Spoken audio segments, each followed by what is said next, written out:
Wayne's World, rising above the noise and confusion. It's Wayne's Word. Oh. We have with us today Erin Lee from Protect Kids Colorado, and we're going to talk about how dangerous Colorado really is for children and what she's trying to do about it. She has 3 ballot initiatives that she is spearheading the effort to get enough signatures to get them on the ballot in 2026, and one of them would protect children from child sex trafficking. Another would keep biological males out of girls' sports. And the other one would protect children from irreversible sex change procedures, surgery specifically, it says. You ever hear a story that makes you sit up and think, if he can do it, why not me? Scott Riopel built his life from scratch. No handouts, just hustle. Now he runs Interstate Roofing, part of the One Solutions family, and he's showing others the path out. If you're ready to change your life, follow him on Facebook and Instagram at big_Scott303. This isn't just roofing, this is a way up. At Integrity Bank and Trust, integrity is more than a name. It's a way of doing business. My family does business there, and I can tell you they are the friendliest and easiest we have worked with over decades as entrepreneurs and small business owners. Integrity's expert and friendly personnel offer home loans, treasury management, personal banking, and other services for every stage of life. Integrity puts customers first, living up to its name. So welcome, Erin. It's really good to have you on the show. Hey, Wayne. Thanks for having me. What's your background? Where'd you grow up? Oh, goodness. I'm a Midwestern girl from a small town in Indiana. Went to college in Florida, met my husband. He joined the Army, and we got married the day he graduated boot camp. We got married in the basement of a courthouse with no rings and no witnesses at 21 years old, and started our family really young, had our daughter at 22, the one who was secretly transitioned, and moved here from Florida just on a whim in 2008, thinking we just wanted something different. We thought Colorado would be comparable to Florida. Boy, were we wrong. In for a rude awakening. And are you talking in terms of culture and politics? And at the time, I was pretty left-leaning, so I thought Florida was too red. I was like, oh, these conservatives everywhere, these Trump voters.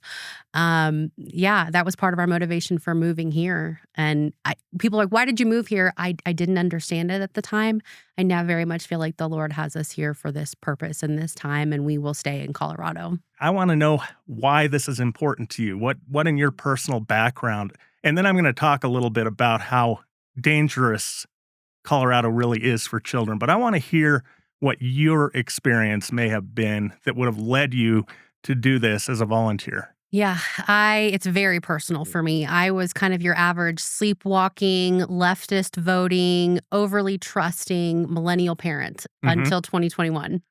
Not typical strong on Colorado my faith. soccer mom who tends to vote left side of the ballot. Correct. Yeah. A Creaster Christian. I was raised Methodist, so I didn't actually have relationship with Jesus. I just went to church to do the motions. Okay.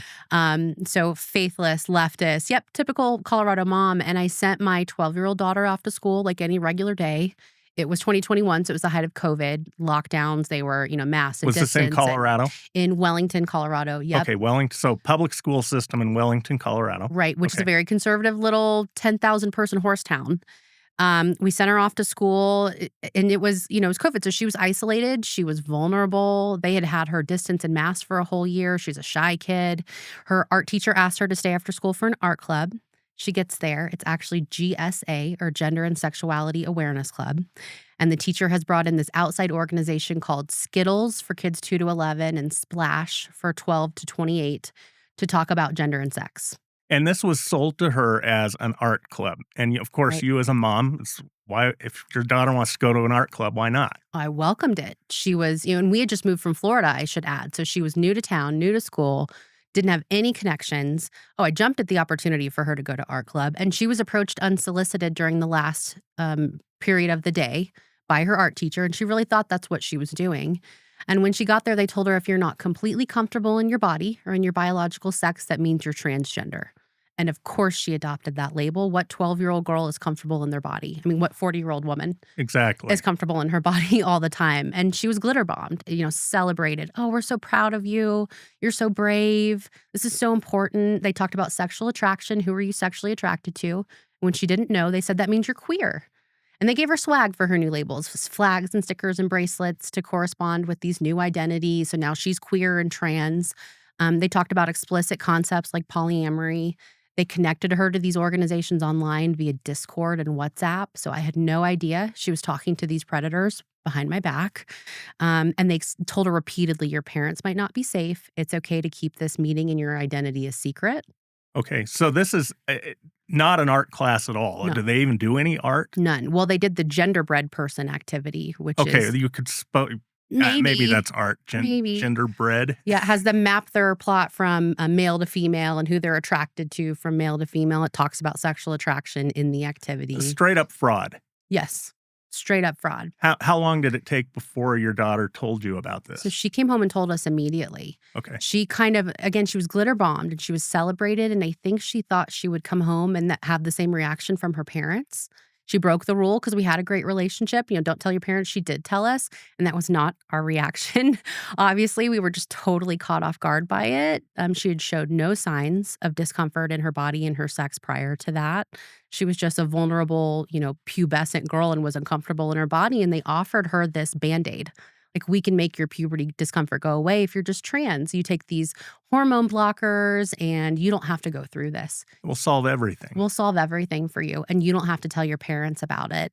And she fell deeply into this, though. And I realized she had been indoctrinated for years through reading exercises and, what are your pronouns? And 30% of the kids in her school identifying as LGBTQ. It had become so normalized to her that it was just an obvious thing that, well, yes, I'm trans. If I'm uncomfortable in my body, obviously I'm transgender. That's a very common thing in the kids around me. And so it took almost a year to get her out of, it's a cult. It took her a year to get out of this cult, and it included suicide attempt, just a downward spiral into darkness for our whole family for about a year. It's extraordinarily easy, I understand, to convince these children that they're in the wrong body because they have issues. All people that age have issues. Maybe they're not being treated well. They're not being allowed at the right table in the lunchroom, whatever it may be. And this comes along as some sort of a cure-all. So what did you do after hearing about this? We were just so caught off guard. We didn't know what to do. And so we kind of ignored it at first. And then we took her to a therapist thinking, surely a professional will help her make sense of it. Well, first of all, we pulled her out of the school. The next day, she never went back. It was my husband who was like, no way I'm sending her back into that school. As we started to unpiece, like, who was in your classroom? Splash? Skittles? Who? This wasn't an art club? What was happening? And in doing that, within a week, we had a well child check, a mandated reporter at our home for a well child check of our kids, because surely if we're not willing to affirm our daughter's confusion, we're abusive. So we had to navigate that. And, I think back and I just shudder to think how close we came to losing our kids, because non-affirmation is considered abuse in the state of Colorado. So we narrowly evaded losing custody of our daughter. Potentially I had a newborn and a 6-year-old, potentially my other kids at that time. And then we took her to therapy, and we learned the hard way about a law in Colorado that forces all licensed counselors to affirm gender-confused kids. That made it worse. Wow, and they've taken it so far that even in this year's legislature, they tried to pass they passed a dead naming bill where you can be in trouble, serious trouble, and lose a child if the child decides he is a she or she is a he, and you use the wrong name or the wrong pronoun. They watered it down a bit, but it's going to come back to be every bit as bad as it originally was. Well, I actually think it's worse. And so my organization, Protect Kids Colorado, is actually suing the state of Colorado, Phil Weiser, over that law. It's House Bill 25-1312. And we're currently in litigation over that. But I actually think the bill is worse in its current form because, as it was stated, they called it coercive control. If you won't affirm your child's, perceived identity, you're abusive. And that is license for the court to take your kids. If they had left that language in explicitly, we could have challenged it in court. I think they removed it because it's already policy and practice in Colorado that I know over a dozen parents across the state in Rifle, in Durango, in red and blue areas alike who have lost custody of their children for not affirming the new identity, even two parent-loving households who have lost their kids to the groomer teachers that planted these seeds in their kids' heads. So it's already happening. That's right. I've actually heard about one of those cases. Mm. So in the case with your daughter, you did file suit against the school district, correct? Yes, and when we went public, we learned that this had happened to many other families. In fact, there's multiple families on our lawsuit, and they didn't know what had happened to them for an entire year until I went viral and they saw me on the news and went, "Wait a minute, were you in that club? How are you identifying at school?" And we learned that there was a handful of families just in that art club alone that had been harmed in this way. And you had a pretty famous attorney on your side, I understand. I did. So Pam Bondi at the time was with America First Policy Institute and took our case along with a local attorney here in Colorado named Brad Bergford. And of course, now she's the Attorney General for the United States. She's kind of a big deal. But your case ended up making it all the way to the Supreme Court, but they didn't take the case. Right. So we were declined all the way. At the 10th Circuit Court of Appeals, we had 3 Obama-appointed judges who were very much on our side morally, but who, no lower court wants to touch this issue of do parents have rights to parent our children? And so we filed an appeal to the Supreme Court of the United States. It was not granted, our cert, but Justice Alito and Thomas and Gorsuch put out a wonderful opinion, a dissent to the other 4, and said that what happened to us was troubling and tragic and that the lower courts have got to stop dodging this issue. Are those dissents available on your website? They're not, but if you just Google, it's just Lee versus Poudre, Poudre, or case number 25-89, and you can look it up on the Supreme Court site. Lee versus Poudre. Yeah, you can go to the Supreme Court blog and get any case you ever want to look at.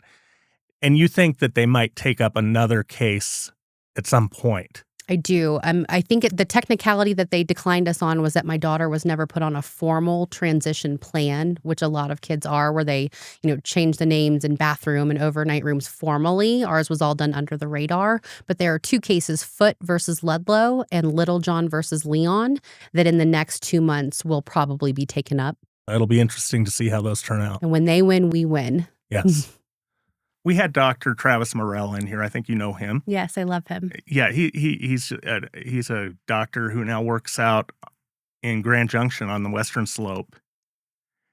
He tells us this is incredibly common in Colorado. He knows because he knows the physician community.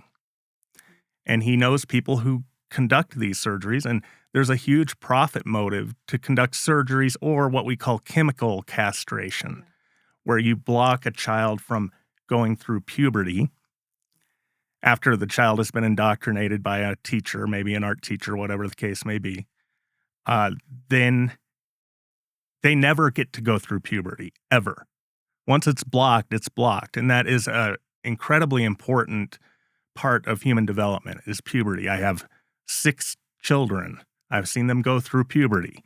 I've seen the changes that take place during puberty, and they're substantial, always. It's a life transition.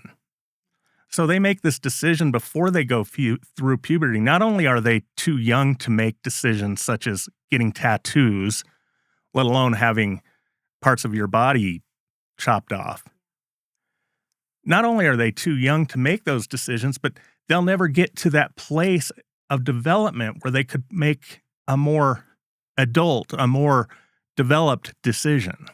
Children's Hospital, Colorado, sits on the big Anschutz Medical Campus up in Aurora. They do these. They advertise that they do puberty blocking and hormone therapy to help children change, to transition from one sex to the other. They stopped doing this for a short time this year in January after President Trump threatened to withhold funds from hospitals that do this kind of gender-affirming care. But right now, they're right back at it.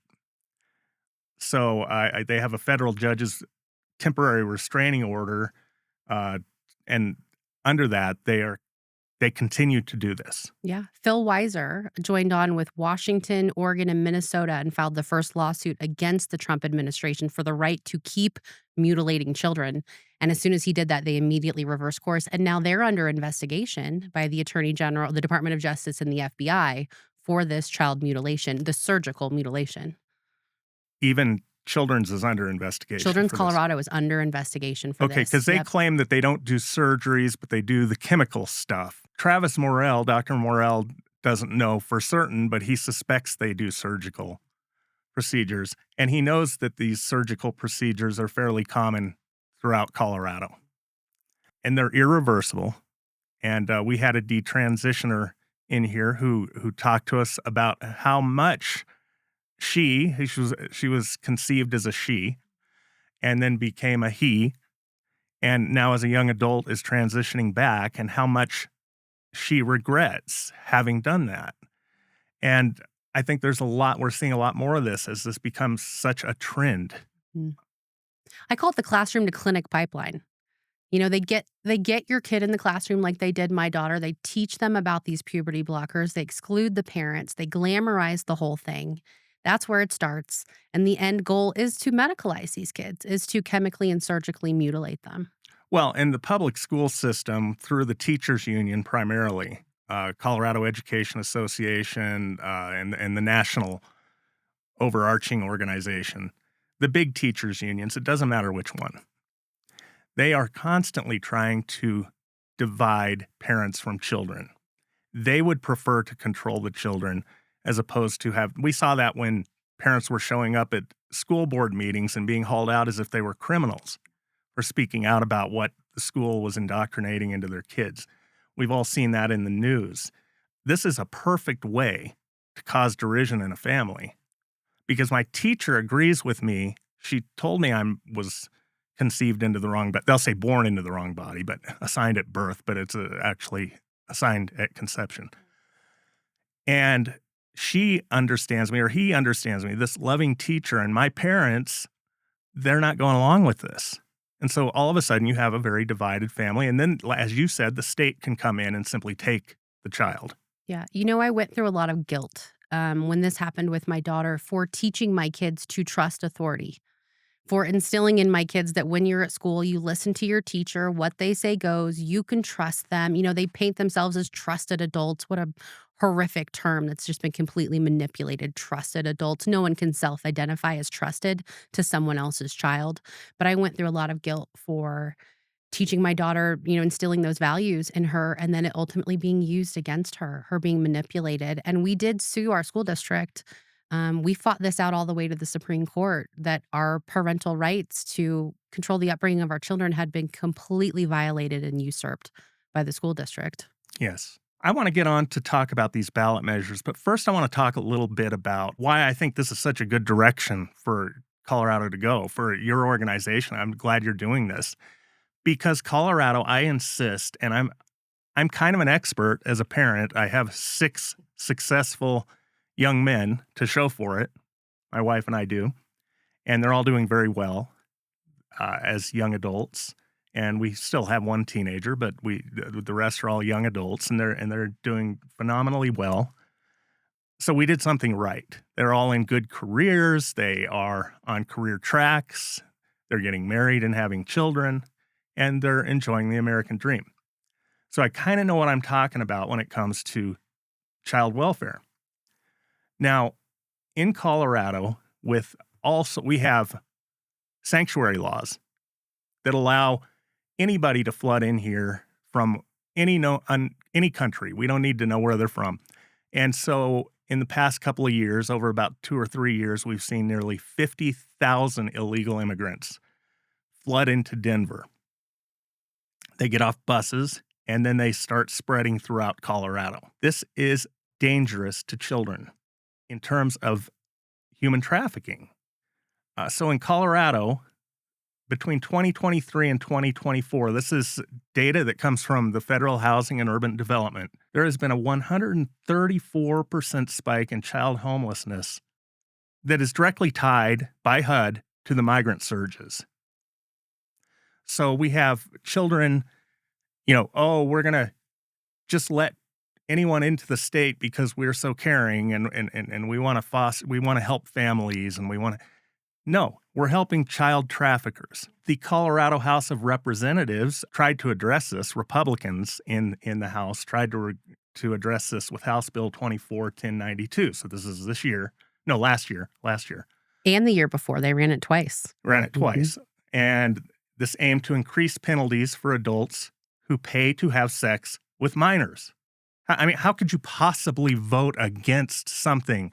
Because right now, as the law stands, there are men in Colorado, and women too, I'm sure, but mostly probably men, who pay to have sex with minors, with teenage and pre-adolescent girls and boys, and they don't even face prison time in many of the cases. So they came out with a bill that was going to make it a much more serious crime, requiring mandatory minimum time behind bars, which if you're going to rape a child, which any adult who has sex with a child, whether they pay for it or not, is raping someone. This was shot down by the Democrats. They sent it to their kill committee. And this is after hearing hours and hours of testimony from 50 witnesses, at least 50 witnesses, who were survivors of child sexual exploitation. And they shared personal stories that would have brought anyone in their right mind to tears who was listening. And the committee killed it on an 8-3 party line vote. Opponents said the mandatory minimums could be used disproportionately against poor defendants and defendants of color. Now, most of these victims are people of color. All of them are poor. They don't care about the victim being poor and of color, but they seem to care an awful lot about the perpetrator, the rapist, perhaps being poor and of color. Can you make sense of that? I was in the room for these hearings. So Representative Brandy Bradley, who ran this bill with Regina English, it was a bipartisan bill. She ran it with a Democrat, is a dear friend of mine. And I was in the room for both times she ran it. And a couple of the arguments that came up were well, LGBTQ children need to be able to prostitute because they get outcast by their family, because their families don't accept their identity and then they have to go prostitute in order to live. That was one of the arguments. The other, Lorena Garcia, said that we are not an eye for an eye state. So we're not going to send these perpetrators to jail where they will be raped because they have raped children. Again, just caring more about the perpetrator than the child. And in Colorado right now, you can rape 3 separate children on 3 separate occasions and you are guaranteed probation unless it's coupled with other offenses. This is absolutely insane. Anyone listening to this is the state of Colorado right now. Far blue state, far left blue state. And this is where we are. Children are not safe here. Don't bring your children here. If you do, keep a very watchful eye on them. This is not, now I can go through a gazillion examples of how children aren't safe, but let's go to drugs. The left in 2019 signed a bill into law that shifted the offense of possessing lethal street drugs. I'm talking cocaine, heroin, fentanyl, any kind of opioid. Let's reduce the severity of having these drugs from felonies to misdemeanors. Of course, this brought every drug dealer in the country, made every drug dealer in the country want to be in Colorado doing drugs and distributing drugs. And so what happened, this went into effect in 2020, May of 2020, and we saw a 38% increase that year over 2019 in drug overdoses. By 2021, we had a 75% increase over 2019 when they passed the bill. And it remained elevated through 2023. Those are the latest, hard statistics we can get. There's always about a 2-year lag. It remained 70% over 2019 levels. We have the countries now, because of this law, I will say correlation is not cause, but I guarantee you it's because of this law. Common sense. We now have the second highest teen overdose rate in the country. And it's not just the second highest, it's 2 times the national average. So if you have children in Colorado, you have 2 times the chance of that child dying of an overdose that you would in most of the rest of America. Making things worse, Colorado passed a Good Samaritan law within the last few years that provides immunity for drug dealers from arrest and prosecution if in good faith, says if in good faith, they report or seek help for someone who's having an overdose. So you can deal drugs to someone, kill that person. Maybe you give them a drug and you say it's OxyContin or whatever it might be, whatever they want to think it is. And it's instead fentanyl, and only a little bit of it kills. And the person stops breathing and drops dead on the ground. If you caused that, but you in good faith call 911, you're immune from prosecution. Now, we can go on to something else here that I think that this involves children, and it's Colorado's soaring abortion rate. And that's because the left-wing Colorado legislature passed a Reproductive Health Care Act, and it protects, no one can be penalized for reproductive care of any kind. And it defines reproductive care as some of this, if you're a pro-choice person on abortion, some of this makes perfect sense. But it defines reproductive care as family planning, okay, contraceptive care, okay, abortion care, fine, prenatal care, and then it includes in the in this definition postnatal care. This law, and I don't think it's inadvertent, protects physicians who will, if an abortion goes wrong and a child is born, they can leave the child to die or cause the child to die, and nothing can be done about it.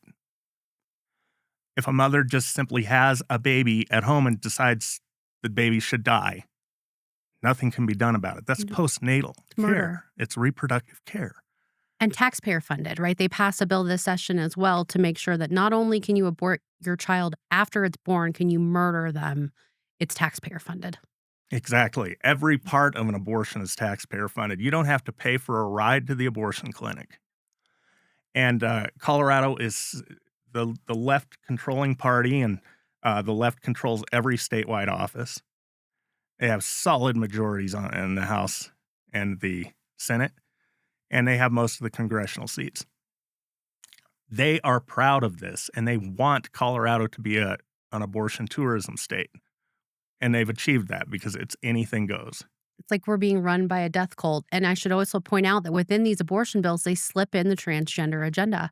So like Senate Bill 129 on this past session, for example, they under the guise of opening up, healthcare for women who need abortions, they insert transgender procedures in that, making us essentially we're a trafficking state. We're a trans trafficking state, a drug trafficking state, a sex trafficking state. You can traffic children to the state of Colorado to be mutilated, and every other court order, custody decision in any other state is not valid here. And almost everything that the left has done in the past 8 years, since they took over absolutely every element of government, has created laws and regulations that are hostile to children.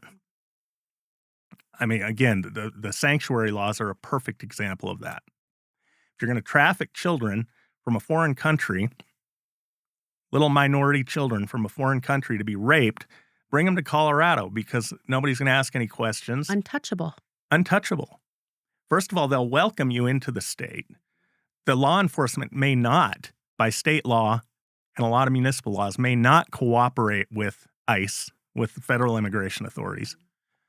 So you're untouchable there, and you're not going to go to jail or prison. You're probably not going to be prosecuted much at all if you should patronize one of these child-trafficked sex slaves. Mm-hmm.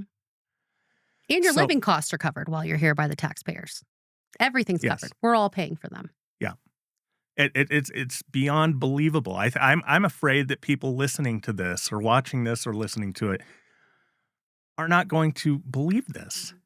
if you don't look at these statutes, if you're not in the business of paying attention, which I am, and you are clearly, you just wouldn't believe it. So this brings us to your initiatives. You're going to tackle some of this. Yes. And again, people, again, to those who are pro-choice, I disagree with you. I think unborn children are children.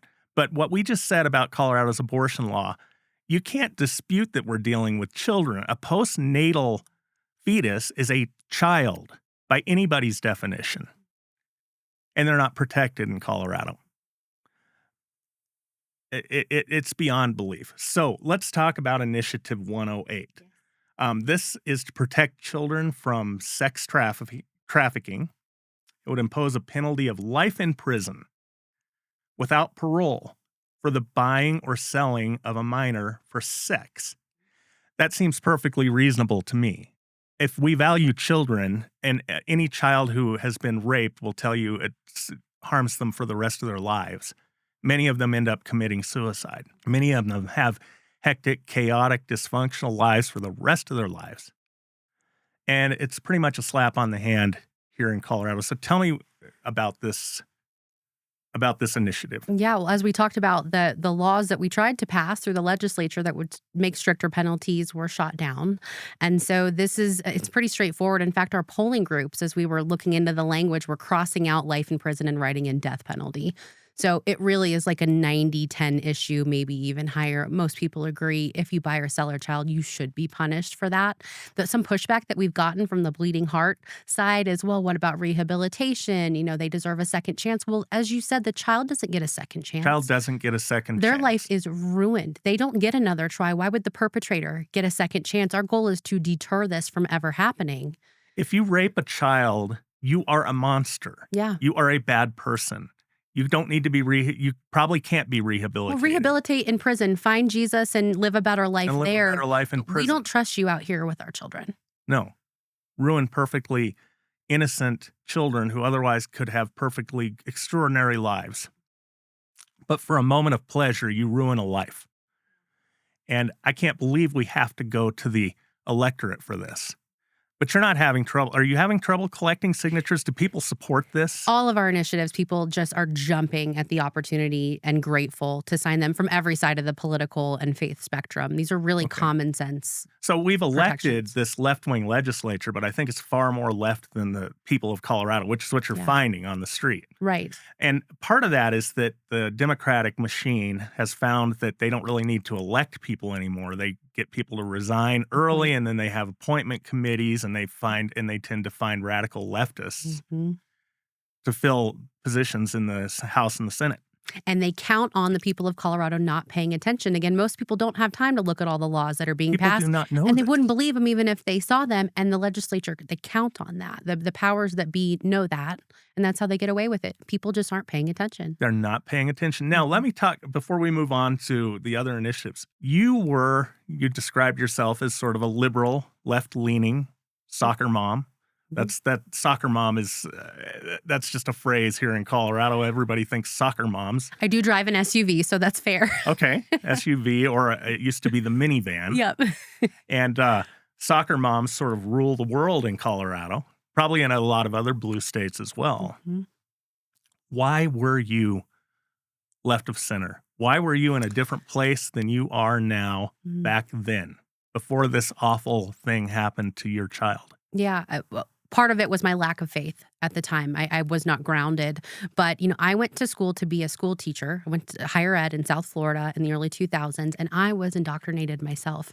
And when this happened with my daughter, for a split second, I almost went along with it, because I had been programmed to think that the kind, empathetic, right, in absence of biblical truth, it is so easy to be deceived by the world about what is right and kind and true. And I think that's what's happened in our universities. That's what's happened in our culture, on social media, and, messaging that the kind, right thing is to believe whatever someone says they are, to, live and let live. And that was kind of the mentality I had. I used to be a virtue signaler. I, wanted to make sure that everyone knew I supported the LGBTQ community. community. And I think that's what a lot of young people, I'm in my 30s. I think that's what a lot of us fell into, was just being deceived by the world about what was kind. Our empathy and our kindness had been weaponized. And it's easy to confuse people with empathy and kindness. It is because I don't want people in prison for life. That sounds like a horrible fate. If we could fix them, that would be better. That would be great. So you see all these young people in colleges these days, and they have these sort of pseudo-intellectual professors. And it's Ivy League all the way down to the community colleges. And they think intellectualism, it used to be that you had read hundreds of books and you knew facts and details and dates. Now intellectualism is simply challenging the mores of society. In fact, facts are the enemy. Facts are the enemy, yeah. Those facts were compiled by rich white men who probably owned slaves. Right. And so what they do is they challenge every worldview that seems reasonable and traditional in our society. So you go to college, and it doesn't really matter what course you're talking about, but let's say even if it's a criminal justice course, which a lot of cops go to college and take criminal justice curriculum. You are taught by the time you get out of 2 years of college, you're going to think that perpetrators are victims. The perpetrator is the victim. The man raped the child because society was so unfair to the man. Maybe because the man is not white, although many of these child rapists are white. Maybe the man grew up poor, but whatever has this deranged person committing crimes, it is society's fault. You will learn that in college. This is a whole nother tangent I won't get into, but feminism also played into mine. The lie of feminism. I lived for 18 years chasing my career, not prioritizing my kids and my family. And it wasn't until I woke up, when I was punched in the face with reality of what happened with our daughter, that I went, oh, that's a lie. That is a blatant lie. I don't have to put my career over my family. I don't have to prioritize perpetrators over victims. That definitely fed into my brainwashing. I know so many women who are doctors, lawyers, engineers, top professions, who, when they bring children into the world, that is their highest priority. And they may go back into the field at some point, but how many people do I know like that who they fit that description and they stay home with children because it is so much more rewarding long-term than a career that perhaps they absolutely loved. And maybe they're at the top of their field. It's still more rewarding. Well, we talked about before we started taping, I was outcast like a piece of trash from my 15-year-long career for speaking up about these things. They didn't care about me like my family cares about me. My priorities were all wrong. Yeah, you lost a career because you were not sufficiently woke. Correct. Wow. Okay, Initiative 109, protect our girls' sports from biological males. This requires sports teams to be designated based on sex assignment at birth to ensure girls' sports are for biological females. It says assigned at birth. I'm going to again say nobody is assigned gender at birth. Is that the title board's language? I think so. Yeah. We would never have written that. No, nobody is assigned gender at birth. That is assigned at conception. Yeah. Observed, maybe. Instantly at conception, because that's where your DNA, which maps the rest of your life, is determined. Nothing's going to change that. If at the moment of conception, you're a girl or a boy, it stays that way. So this whole assignment at birth, it bothers me, but let's not nitpick details. This would keep boys from competing in girls' sports. That's the bottom line. How'd you come up with this? Why? It's actually a bill that Brandy Bradley, who ran the child rape protection bill, ran a few years ago, and we just translated that into ballot measure. I mean, it's a really popular, hot topic issue right now. But for me, the reason that we were so motivated to run it was hearing from so many young female athletes in the state of Colorado at the college and K through 12 level who are faced with this and who don't know how to handle it, the school districts don't know how to handle it. There is no direction. Like CHASA has not come in and given direction. The school districts districts are left up themselves to determine this, and leagues and school districts are not doing the right thing. And the way we define it is by your reproductive organs. So people have said, what about DSD? What about chromosomal abnormalities? Someone who is XXY. It's not that black and white. First of all, chromosomal abnormalities, you don't typically live long enough to be competing in sports like this. But you also either produce sperm or ova, that you are either male or female, even if you have an abnormality in your chromosomes. So it's very clear cut. And the biggest pushback we've gotten is, you've probably heard this insane talking point, they're going to force genital inspections of children. Okay, well, that's not a thing. The standard practice is a mouth swab, which is even less invasive than a typical sports physical. So that's just a falsehood they throw out there to try to interfere with what seems like common sense to most people. And this is a wildly popular issue. I've yet to find someone who wouldn't sign it. Okay, so these signatures are very easy to gather. It's never easy to get enough petition signatures for anything because of it's a very strict standard. It's a very high standard. Well, they've legislated the process to death. So Article 5, Section 2 of the Colorado Constitution says, we, the people, reserve the right to create law outside of the legislature. And the legislature doesn't like that. No. Because that means they don't have all the power. And so they've red taped this process to death. And it's not really the people's process anymore. It's a millionaire's game. Multi-millionaire, billionaire game. Yeah. They pay to get things on the ballot, and oftentimes try to keep things off of the ballot. Right, which we're not doing, by the way. We are an all-volunteer army. Okay, great. Now, Initiative 110, this would protect children from irreversible sex change surgery. Specifies surgery, so you're staying out of the weeds with the other stuff that they do. But yeah, so this would protect a prepubescent girl perhaps from having her breasts removed. That's or a simple. prepubescent boy from having his genitals removed. Or even a 16, 17-year-old. So it designates 17 and younger is what this applies to. And we did some great focus and polling ahead of time. And I would have loved to have run chemical castration, even social transition. I wrote this 3 different ways. If we could have outlawed social transition, chemical, and surgical, that would have been ideal. The state of Colorado is not ready to vote on that yet, and we need a win. So we're just tackling, we're taking the first bite. There's also a single subject rule in Colorado that could have made it difficult to do that. So you're going to have to do that in subsequent years. Right. How prevalent do you think this is in Colorado? Do people have any idea how prevalent it is? I've met a handful of dads whose daughters have been medicalized against their will by the mother. I call them Transhausen. It's like Munchausen syndrome, where the mothers are pushing this and the dads are typically against it. I know that it's happened to a handful of girls that I've personally met the family. But there's a great organization, Do No Harm, which Dr. Travis Morell belongs to. They have a database called StopTheHarmDatabase.com. And they rank Colorado as the 10th worst state for mutilation. Children's Hospital Colorado leading the charge on, they have found that over 14,000 kids in a 4-year period were mutilated in the United States. And that's just according to public insurance data that was coded correctly. And this is a disgusting form of irreversible child abuse. I think anyone with common sense would say that an 8-year-old or a 10-year-old who makes a decision to have body parts removed, and some adult lets them do that, and some adult facilitates that by providing the surgery. That is child abuse, irreversible. And yet, while that seems like common sense, the powers that be in Colorado, your big corporations, Pat Stryker, your media, Pat Stryker, a billionaire up in Fort Collins, heir to the Stryker Medical Corporation. You have people who you would expect to try to protect common sense and to protect children won't touch this stuff because they're afraid of what might happen to them. They are literally afraid of the left. Because what does the left do?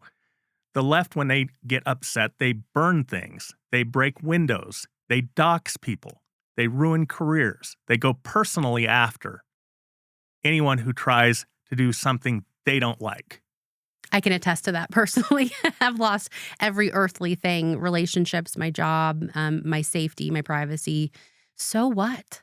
So what? Who cares what the left says about you? Mean names have not brought me down. I'm just fine. As a result of being called a bigot every day, I'll be okay. There's nothing more important in the world than protecting kids. And we've got to stop this like willful ignorance and apathy that is preventing people and fear from just speaking up about this. This is happening. It's wrong. And I say ruin me then. Ruin me. I'd rather have a bunch of leftists out there trying to ruin me reputationally, whatever they want to try to do, than not take my adult responsibility to protect the most vulnerable among us. And it's not perpetrators. Well, silence is complicity. Not saying something is being part of the problem, in my opinion. Yes, absolutely. If you are not part of the solution, you are part of the problem. All it takes, we have this wisdom down through the ages. I think it was Burke, the philosopher, who said, all it takes for evil to prevail is for good men to do nothing. And we're seeing that all over the place right now. You got here just at about the time that Colorado transitioned from being a very peaceful, low crime environment to now the second most dangerous state in the country, as ranked by U.S. News and World Report in terms of crime. Wouldn't you think that would more likely be Florida, where you have Miami, or New Jersey or New York, or Illinois with Chicago, California with LA? No, it's Colorado, second most dangerous state in terms of crime. And that is because of this 10 plus years, even before the full takeover of the left, we were embarked in criminal justice reform.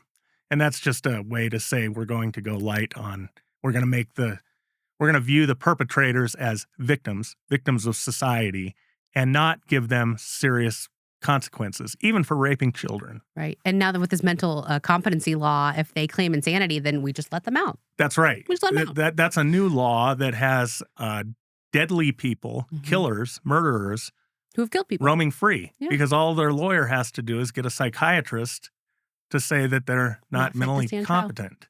Yep. And it's been a disaster. Even here where we're recording, this is a small mountain village on the Front Range of Colorado, a murderer was recently set free. This is someone who deliberately ran over somebody with a car back and forth in a McDonald's parking lot. With kids in the car who saw it. Exactly. Yeah. And this person is roaming free. Yep. And always will be until they change that law. And and that person will always be. Yeah. Yeah. Maybe not the next one. In subsequent crimes, the person will be equally incompetent. Yeah. To stand prosecution. So we moved here right before DeSantis took over Florida. And I wasn't a big Rick Scott fan. I'm still not. So, man, did we miss out on DeSantis. But I voted for Polis, and I'm making up for the error of my ways now. Like, I admit that openly. Man, am I overcompensating. But we thought he was a libertarian. He really fooled me. I moved here in June of 2018, obviously voted in November. And in that short time, I went, oh, this guy really does. Like, he's middle of the road. He's a moderate. He's exactly what I stand for. That's exactly what he would like you to believe. I know him fairly well. We had him on the show a couple of weeks ago. And he is, on a few tax policies, you could say he's libertarian. He says he would like to eliminate the state sales tax, but he's now been in office almost, 8 years, and we still have a sales tax. So what he says and what he does are often different. But so on some issues, on a sliver of economic issues, I guess he fits the libertarian mold. But it's such a small sliver that I don't think so. I think he's gone along. While he may be better than most people in the legislature, not as far left as most people in the legislature, he's gone along with most of their agenda. That's right. Otherwise, he'd have been vetoing crap like this. Yeah.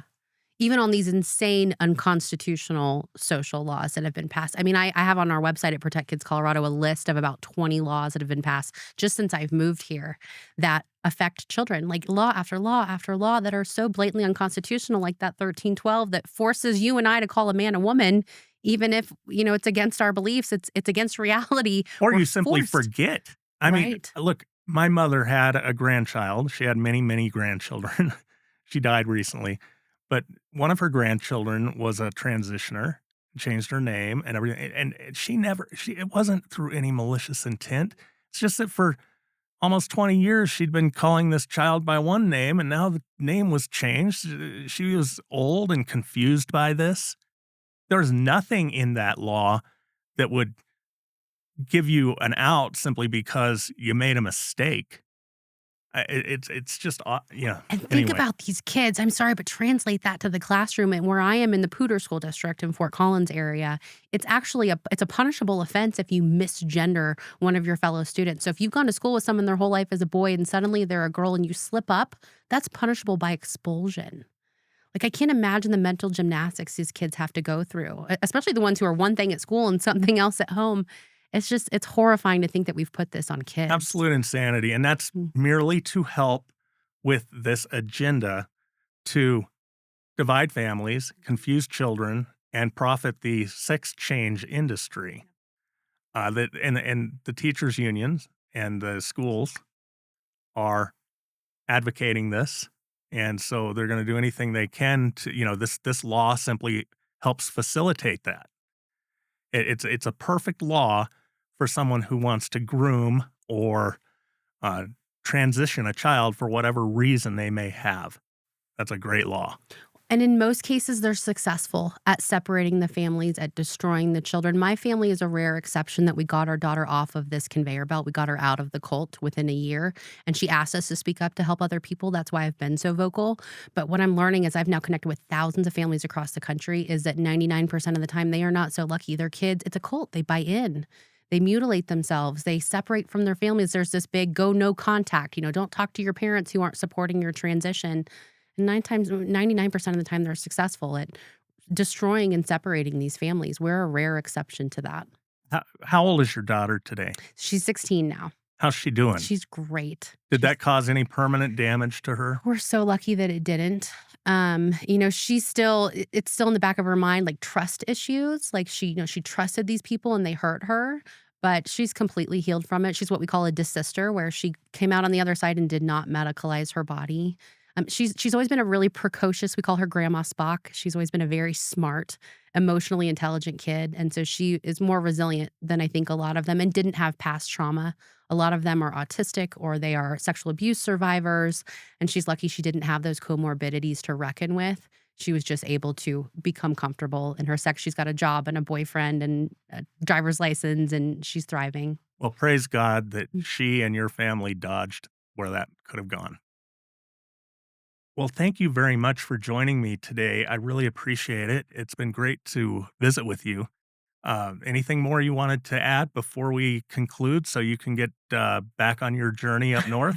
Thanks for having me. One last plug for the ballot initiatives. Anyone in Colorado can be part of it. If you know 20 people, you can carry a petition and be part of what is now over 1,500 volunteers who've engaged. And you just go to protectkidscolorado.org. And if you simply want to sign one of these petitions, where can I find a petition?